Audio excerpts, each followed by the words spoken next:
Okay, I've got a question that might sound a bit dramatic, but bear with me if you would. I've lived in Bangkok for 17 years, or most of the time in Bangkok, outside the UK anyway. And from where I am, it seems like the UK is sliding ever faster towards fascism. You've got a conservative government who want to keep scapegoating vulnerable minorities for everything that's wrong.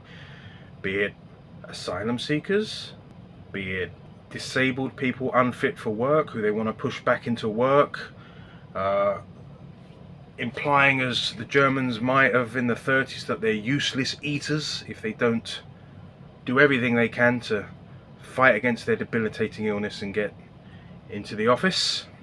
You've got Tory people like Lee Anderson and Suella Braverman saying that anyone who stands against what Israel is doing to Palestinians is anti-Semitic.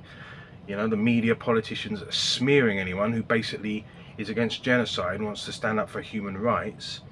Today I read about James Cleverly, the what do you call it, minister, the Home Secretary, trying to well, I don't know if he wants to ban protests, but he's saying those pesky people have been on the streets in solidarity with Palestinians, not Hamas, mind you. They've been on the streets in solidarity with Palestinians. He's saying that, well, they've made their point now and they should not go on any more marches or demonstrations, because, like I say, they've made their point. Well, they haven't made their point adequately, because the carnage continues in Gaza, and the UK government and opposition led by Keir Starmer still aren't calling it out, okay?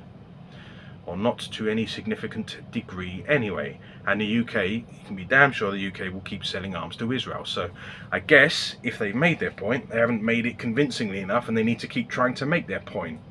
And James Cleverly has no right to tell people not to protest.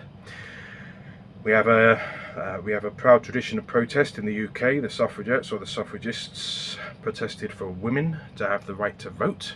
Groups will have protested for gay rights, all kinds of rights. Okay, we have a proud history of that, and it's not for the government to tell people where they can assemble, with whom they can assemble, and what they can say once they've assembled. This seems like some sort of far-right, black shirt, jackboot ideology, trying to tell people to stop protesting and shut up and just like what we're serving you. Okay, so you've got that. You've got, well, I don't know what you've got, because I've been out of the UK for the best part of 17 years, but it seems like my beloved country might be sliding towards authoritarianism. I mean, let's face it, everything America does, everything the US does, we do 5 to 10 years later. So they get their orange loony, their tangerine Mussolini, saying that all Mexicans are rapists and thugs and criminals, pouring over the border, and suggesting that people are polluting the pure bloodline of America. And you seem to have similar fear-mongering now in the UK, where people are saying that Sadiq Khan, Mayor of London, is in the grasp of Islamists and trying to turn the UK into part of a caliphate. I mean, this is clearly untrue.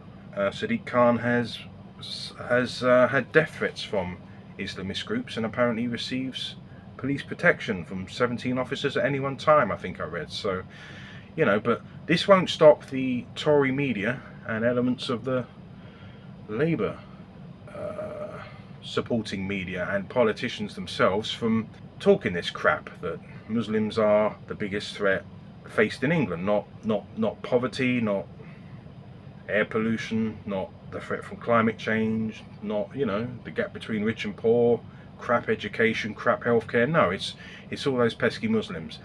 This is what the political class seem to want to tell you, and the media, and seems to be a symptom of a country sliding, I can't speak, I'm very tired, sliding towards, if not fascism, then an unpleasant authoritarian what's the word? I can't think. Anyway, you get my point. Let me know in the comments below what's happening to my country. What's going on in the UK? Am I better off not being there with my Thai Chinese wife and my mixed race child because some thug might attack them for looking a bit different? Not that I'm planning on going home anyway, but I'd like to know my country isn't turning into, yeah, hell, basically. Let me know.